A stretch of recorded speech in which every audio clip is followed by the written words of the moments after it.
جاء رجل إلى النبي صلى الله عليه وسلم يشتكي من أبيه، وقال: يا رسول الله، أبي أهلك مالي، أخذ مالي، لا يبقي لي شيئا. فقال رسول الله صلى الله عليه وسلم لهذا الرجل: اذهب وأحضره لنسمع منه.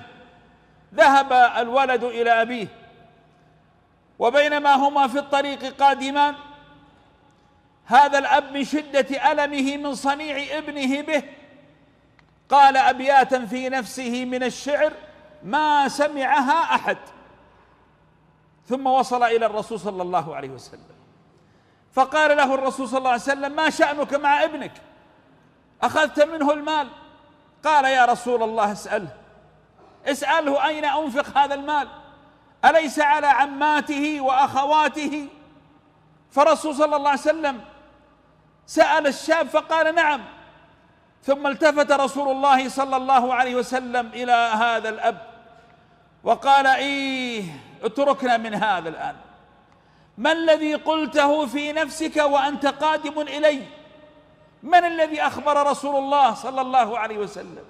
نزل جبريل لعظمة ما في قلب هذا الأب من الحزن ليرسل رسالة إلى رسول الله صلى الله عليه وسلم أن هذا الرجل مكلوم مجروح من ابنه، وقد قال أبياتا في قلبه اسمعها منه. فالرجل بهت واستغرب وقال: أشهد أنك رسول الله، والله ما قلتها لمخلوق بل زورتها في نفسي. قال: قلها.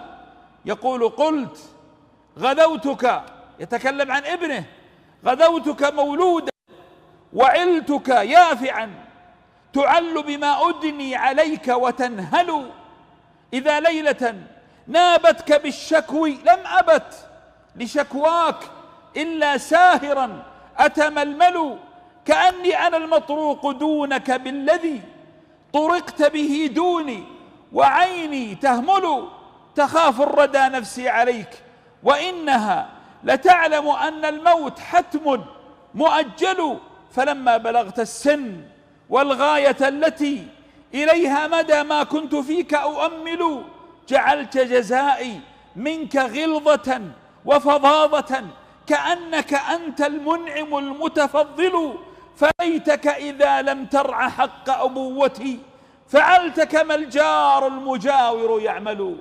هنا انتفض الرسول صلى الله عليه وسلم وقال للشاب: قم أنت ومالك لأبيك. هذا الألم الذي وصل في قلب هذا الأب حتى إن جبريل ينزل من السماء موجود في قلوب كثير من الآباء في هذا الزمن.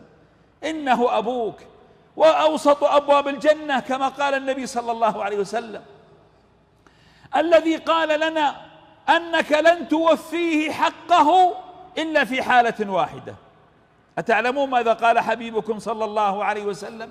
قال: لا يجزي ولد عن والده، يعني لا يمكن أن توفي حق الأب إلا أن تجده مملوكا فتشتريه فتعتقه، هنا تكون أديت حق الأب.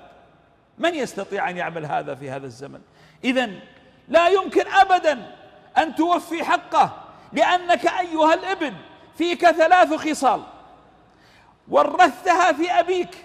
يقول النبي صلى الله عليه وسلم: الابن مجبنة مبخلة محزنة. الابن، أنا وأنت أبناء، مجبنة تجعل أبوك دائما خائف عليك منذ أن ولدت إلى أن يفارقك وهو يخاف عليك، يخاف عليك في تربيتك، يخاف عليك في رزقك، يخاف عليك في دراستك، يخاف عليك في عشرتك، يخاف عليك في كل شيء، حتى تفارق بعضا لا يفرقكم إلا الموت وهو حزين عليك. مجبنة خائف عليك، محزنة دائما تدخل في قلبه الحزن. لماذا؟ لأنه يخشى أن يقصر في حقك في حياتك، لا يريد أن يكدر خاطرك، كل ليلة ينظر إليك، يحاول أن تنام وأنت آمن مطمئن، ثم بعد ذلك إذا افترقتما فإنه لا يحزنه شيء أشد من أن يراك بعيدا عن ربه أو بعيدا عن طاعته. ثم ماذا؟ ثم قال: ومبخلة. ما معنى مبخلة؟ أي أنه يحرم نفسه من لذات العيش لتنعم بها أنت. أنتم آباء، لكم أبناء، ألا تحرم نفسك أحيانا من شيء تحبه لأنك تريده لابنك؟ هكذا كان أبوك. أنت الآن في زمن رخاء، هو كان في زمن شدة. فإذا الابن مجبنة محزنة مبخلة، فهل ستوفي حق الأب؟ إن الأب لا يبخل على نفسه ليسعدك، ويعيش العمر كله خائف عليك. ولا تقدم إذن الأم أعطاها حقها، أمك ثم أمك ثم أمك ثم أبيك، لكن لا تنسى الأب. إذا كانت أمك قدمتك إلى العالم، فالأب هو الذي يقدم العالم كله بين يديك. إذا الأم تمنحك الحياة، فالأب يعلمك كيف تعيش في هذه الحياة. إذا الأم تحملك في بطنها 9 أشهر، فالأب يحملك أنت وأمك العمر كله. إذا الأم تتأكد أنك لست بجائع، فالأب يعلمك كيف ألا تجوع. إذا الأم تحملك على صدرها، فالأب يحملك على ظهره. إذا الأم تحمل عنك المسؤولية، فالأب يزرع فيك المسؤولية. إذا الأم تحميك من السقوط، فالأب يعلمك كيف تقوم بعد السقوط. إذا الأم تشعر بك وتحبك منذ ولادتك، الأب لن تشعر به ولن تشعر بحبه إلا إذا أنت أحضرت أنجبت الأبناء، هنا تعلم كيف كان أبوك يحبك. الأم هي منبع الحنان، لكن الأب هو منبع الأخلاق. الأب هو تلك الشمعة التي احترقت العمر كله من أجل أن تضيع السعادة لك ولأمك ولإخوانك. الأب هو الذي تغرب وابتعد عن أحبابه وأصحابه وأنس نفسه، لماذا؟ ليؤمن لك السرور أنت وأمك. الأب هو الذي تحمل الديون، هم بالليل وغم بالنهار، ما شكاه لك يوما، بل إنه يأتي إلى البيت فيرمي الهموم كلها خلف الباب ثم يدخل إليك حتى لا يؤذيك بهمومه ومشاكله. أبوك هو سندك في الملمات، خاصة البنات، هو الجدار الذي تستند إليه في حياتك، هو المركب الآمن في بحور الملمات. لذلك اليتيم في البشر يا كرام ليس الذي يفقد أمه، اليتيم في البشر هو الذي يفقد أباه. في الحيوانات اليتيم هو يتيم الأم، أما في البشر لا، اليتيم هو يتيم الأب، ثم بعد ذلك يتيم الأم.